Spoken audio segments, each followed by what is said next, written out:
En ce moment, ce qu'on entend, c'est que le ministre Boulay il devrait déposer un projet de loi prochainement qui vont s'attaquer aux syndicats en général, mais plus précisément au niveau des cotisations syndicales. Dans un premier temps, c'est quoi l'intention en arrière du projet de loi? Moi, j'ai comme l'impression qu'en ce moment, il y a des gens qui se font plaisir. Il y a un lendemain. La CAQ est en baisse. Demain matin, là, il y a des gens qui vont se relocaliser et probablement qui ne seront pas réélus. C'est ça que la tendance nous dit quand on regarde ça. Fait que pourquoi pas faire plaisir avant de partir à nos amis? Ça peut être des employeurs ou des associations d'employeurs, ça peut être des paliers gouvernementaux, peu importe où. Mais quoi de mieux que de frapper ces syndicats? Moi, je tiens juste à préciser que quand le ministre frappe sur les syndicats, là, il frappe aussi ses travailleurs et les travailleuses. Là. Au niveau de la transparence, là, on est déjà soumis à des règles de transparence en vertu de la loi. Dans notre cas, c'est R20. On est obligé de faire un audit à chaque année. On doit produire ces états financiers-là, les rendre publics.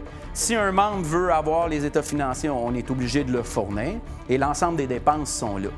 Au niveau de la cotisation syndicale, bien, c'est voté en assemblée au scrutin secret, c'est expliqué en vertu de la loi, c'est même obligatoire que ça se fasse comme ça. Donc, il n'y a pas de malaise. Évidemment, les budgets sont présentés, les gens les voient, décident des orientations, discutent à partir de là, disposent de leur cotisation syndicale. Chaque combat a son prix, ça va de soi, mais c'est aux membres à le déterminer. Mais tu sais, il y a une implication au niveau des membres qui est importante. J'ai souvent entendu ça par bien des travailleurs, dire « Ah, les bouts, c'est lourd un peu là, au niveau monétaire. » Bien non, c'est hyper important, c'est votre argent. Mais ça prend de l'implication, il faut se rendre en assemblée, il faut aller voir aussi, il faut poser, il ne faut pas avoir peur de poser des questions. Il faut dire, OK, où est-ce qu'ils vont les sommes, je peux-tu avoir les détails, tu sais, il faut en discuter. C'est excessivement important. Ceci étant dit, là, le gouvernement il est intrusif. Les travailleurs et les travailleuses, ils ont le droit de se syndiquer. Les travailleurs et les travailleuses, ils ont le droit d'avoir de la transparence au niveau de leurs associations représentatives, leurs unions, leurs sections locales. Ils ont le droit à tout ça, mais ça leur appartient à eux. C'est leur argent, c'est leur cotisation, c'est pas celle du grand public.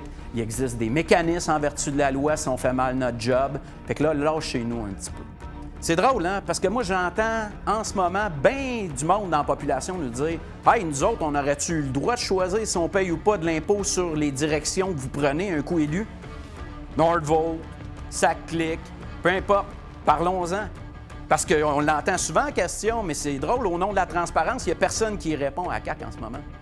Alors moi, je me dis, pourquoi venir jouer dans les affaires syndicales si c'est pas justement pour se faire justice avant de partir?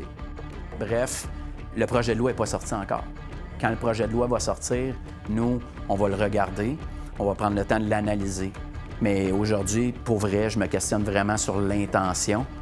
Puis soyez assurés que quand il va être sorti, on va vous tenir informés. Je suis convaincu que quand on va regarder le projet de loi dans son ensemble, il va y avoir un bout qu'on va avoir oublié de vous parler. Mais nous autres, on ne l'oubliera pas. On va venir vous le dire.